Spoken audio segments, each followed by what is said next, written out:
മുഖ്യമന്ത്രി ഒന്ന് ഹെലികോപ്റ്ററിൽ വന്നപ്പോൾ എന്തൊക്കെയായിരുന്നു ഇവിടെ പ്രതിപക്ഷത്തിന്റെ ബഹളം.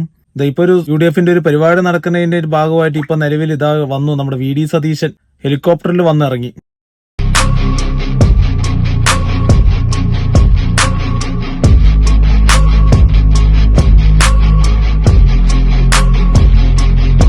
ഇതൊന്നും ഒരു കുഴപ്പമില്ല.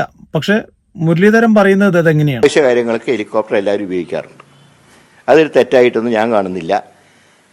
സ്ഥിരമായിട്ട് ഹെലികോപ്റ്റർ ഉദ്ഘാടനത്തിനും മറ്റുള്ള തിരക്കിട്ടുള്ള പരിപാടികൾ ഏൽക്കേണ്ട കാര്യമില്ല. മുഖ്യമന്ത്രി ഹെലികോപ്റ്റർ ഉപയോഗിച്ചു കഴിഞ്ഞാൽ അഴിമതി, VD സതീശൻ ഹെലികോപ്റ്റർ ഉപയോഗിച്ചു കഴിഞ്ഞാൽ അത് ജനസേവ. ഹെലികോപ്റ്ററിന്റെ ഒക്കെ ഒരു ബാധ്യത എന്നൊക്കെ പറഞ്ഞ് ഇത്ര ലക്ഷം രൂപയ്ക്കാണ് ഖജനാവെന്നൊക്കെ എടുത്ത് കൊടുക്കുന്നുള്ള കാര്യമൊക്കെ പരസ്യമായിട്ടുള്ള രഹസ്യമാണ്. അതിനൊന്നും ഒരു ഇതില്ല. പക്ഷെ പ്രതിപക്ഷം അന്ന് പറഞ്ഞ കാര്യങ്ങളിൽ ഉറച്ചു നിൽക്കുന്നുണ്ടെങ്കിൽ ഇന്ന് ഈ പരിപാടിക്ക് വരേണ്ട കാര്യമില്ല. എന്തായാലും ഉദ്ഘാടനത്തിന് പോണ സമയത്തൊന്നും ഹെലികോപ്റ്റർ ഉപയോഗിക്കേണ്ട, അല്ലാത്ത പരിപാടികൾക്കൊക്കെ വേണമെങ്കിൽ ഉപയോഗിച്ചോ എന്നുള്ള